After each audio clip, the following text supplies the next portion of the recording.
Albert Einstein once said, everybody's a genius. But if you judge a fish by its ability to climb a tree, it will live its whole life believing that it is stupid.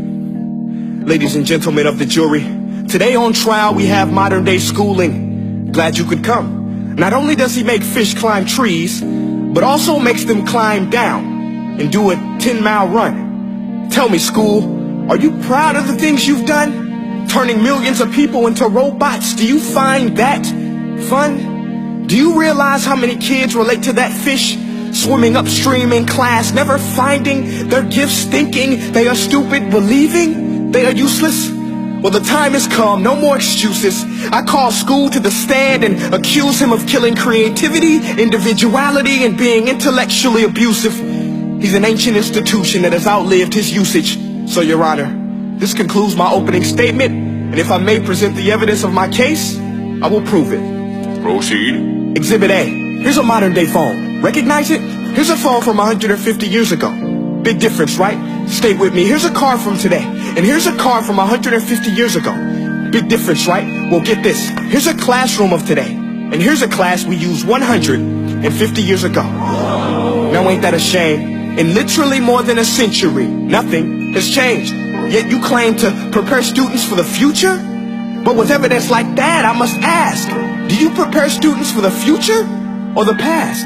I did a background check on you and let the record show that you were made to train people to work in factories, which explains why you put students in straight rows, nice and neat, tell them sit still, raise your hand if you want to speak, give them a short break to eat, and for 8 hours a day tell them what to think.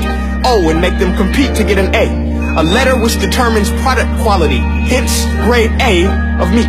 I get it. Back then, times were different. We all have a past. I myself am no Gandhi. But today, we don't need to make robot zombies. The world has progressed. And now we need people who think creatively, innovatively, critically, independently, with the ability to connect. See, every scientist will tell you that no two brains are the same. And every parent with 2 or more children will confirm that claim. So please explain why you treat students like cookie cutter frames or snapback hats, giving them this one-size-fits-all crap. Watch your language. Sorry, Your Honor, but if a doctor prescribed the exact same medicine to all of his patients, the results will be tragic. So many people will get sick, yet when it comes to school, this is exactly what happens. This educational malpractice, where one teacher stands in front of 20 kids, each one having different strengths, different needs, different gifts, different dreams, and you teach the same thing the same way? That's horrific. Ladies and gentlemen, the defendant should not be acquitted. This may be one of the worst criminal offenses ever to be committed. And let's mention the way you treat your employees. Objection. Overruled. I want to hear this. It's a shame. I mean, teachers have the most important job on the planet, yet they're underpaid? No wonder so many students are short-changed. Let's be honest.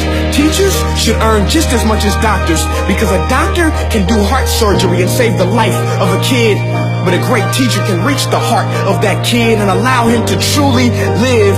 See, teachers are heroes that often get blamed, but they're not the problem. They work in a system without many options or rights.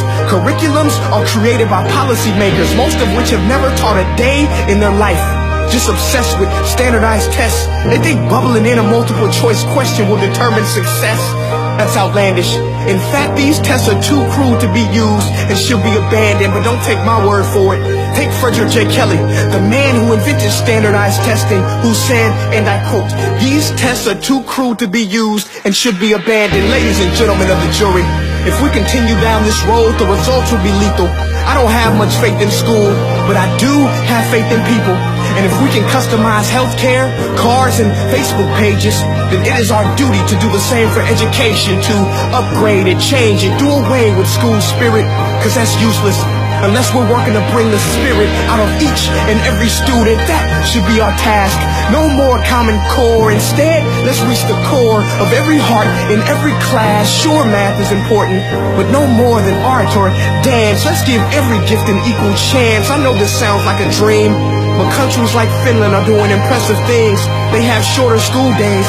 Teachers make a decent wage. Homework is non-existent, and they focus on collaboration instead of competition. But here's the kicker, boys and girls.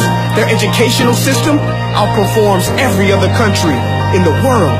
Other places like Singapore are succeeding rapidly. Schools like Montessori, programs like Khan Academy, there is no single solution. But let's get moving, because while students may be 20% of our population, they are 100% of our future. So let's attend to their dreams, and there's no telling what we can achieve. This is a world in which I believe, a world where fish are no longer forced to climb trees. I rest my case.